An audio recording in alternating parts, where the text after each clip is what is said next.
Inflation is down to 5.6%. Will the RBA still rise? Let's have a look. Hello everyone, Florian here and welcome to another episode of HeiseSays. Grab your stein of coffee. Let's check out this media release from the ABS. So, monthly CPI indicator, our annual rise of 5.6% in May 2023. So, the monthly consumer price index indicator rose 5.6% in the 12 months to May 2023, according to the latest data from the ABS. Michelle McQuad, ABS head of price statistics, said this month's annual increase of 5.6% is the smallest increase since April last year. So is inflation, stabilizing and starting to go back down to more sensible levels? Will the RBA reach their target of 3%? Does this mean they might not increase interest rates next month? That's the question, guys. Let me know in the chat. What do you reckon? Will we see a rate increase next month, or will this be enough for them maybe to wait? So, while prices have kept rising for most goods and services, many increases were smaller than we've seen in recent months. CPI inflation is often impacted by items with volatile price changes like automotive fuel, fruit and vegetables, and holiday travel. It can be helpful to exclude items with volatile price changes from the headline CPI indicator to provide a view of underlying inflation, she said. When excluding these volatile items, the decline in inflation is more modest. The annual increase for the monthly CPI indicator was 6.4% in May, slightly lower than the rise of 6.5% recorded in April and down from the peak of 7.3% in December 22. We can see here, excluding volatile items and holiday travel. The most significant contributors to the annual increase in the monthly CPI indicator in May were housing, 8.4%, food and non-alcoholic beverages, 7.9%, and furniture, household equipment and services, up 6%. Partly offsetting the rise was a fall in automotive fuel, negative 8%. I'm just thinking the last few times I've filled up the tank, it's been frustratingly expensive, but it's under $2. The housing group annual increase of 8.4% was lower than the April increase of 8.9%. Within the housing group, new dwelling prices rose 8.3%, which is the lowest annual growth since November 2021, as building material prices increases continue to ease, she said. Rent price increases went up again from an annual increase of 6.1% in April to 6.3% in May as the rental market remains tight. Food and non-alcoholic beverages rose 7.9% in the 12 months to May.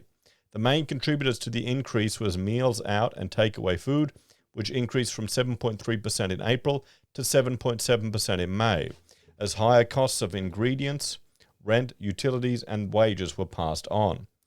Ms. McCord said price rises for food products not elsewhere classified was plus 11.5%, bread and cereal products 12.8%, and dairy and related products 15.1%, were also significant contributors to the increase.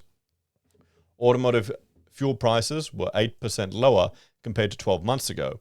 They fell 6.7% in the month of May. The annual movement for automotive fuel remains volatile, partly reflecting price changes from 12 months ago.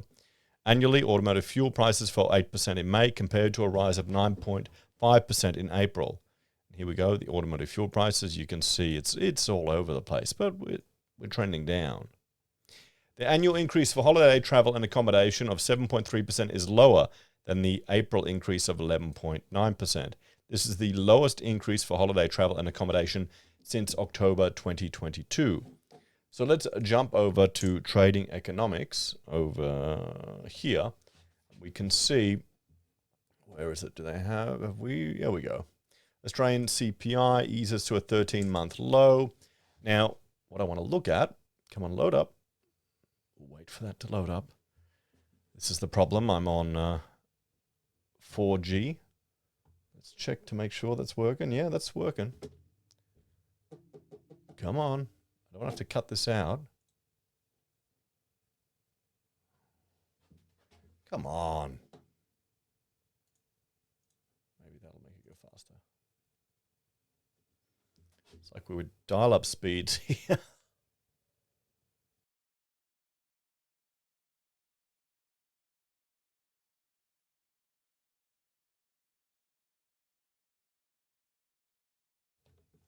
Okay, here we go.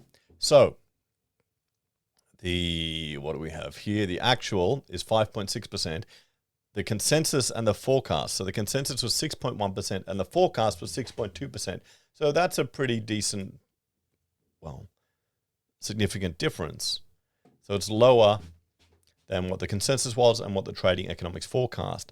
Now next month, trading TE are forecasting 5.8%. If we have a look here at the ASX rate hike prediction, we can look here at the rate tracker. We can see here on the 28th. So you've got no change is now at 84%. An increase to 4.35% is at 16%. Now that's interesting. So the rate tracker is predicting no change at the moment. But if we jump over here, we can see this tweet from ANZ. So we still expect a rate rise from the RBA in July, despite the deceleration of monthly inflation, though the risk of a pause increases. CPI, ex-volatile items and holiday barely moved in May.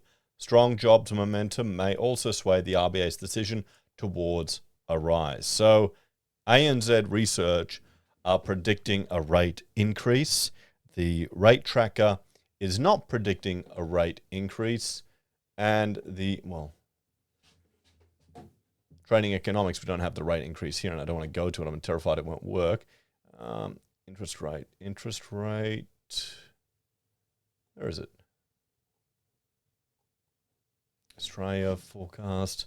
Well, they're predicting under housing, home loans, investment. They're predicting rates will go up. Indicator interest rate. We have a look here, Australia. We can see for next month, next decision, the trading economics forecast is hitting 4.35%. And we're right now at 4.1%. So there you go, everyone. Let's finish up. We've got inflation. It's decelerating. It's stuff still getting more expensive, but not as badly as it was in the past. Some things are cheaper, which is good. The fact that petrol is cheaper is going to have a great impact on many aspects of the economy. Let's hope it isn't offset by the increasing energy costs. But yeah, the future's going to be expensive, isn't it? Anyway, guys, we'll have to wait and see what happens next month, which isn't too long away with the cash rate hike. Let me know what you predict down below. As always, take care, guys, and check out HeiseBIM and Heise Does for other content I create. And if you're a fan and want to support the channel, you can on YouTube or Patreon. Use our referral links, buy our pocket squares, or call me if you need an architect. Take care, have a great day, and I'll see you all in the next episode of HeiseSays. Bye for now.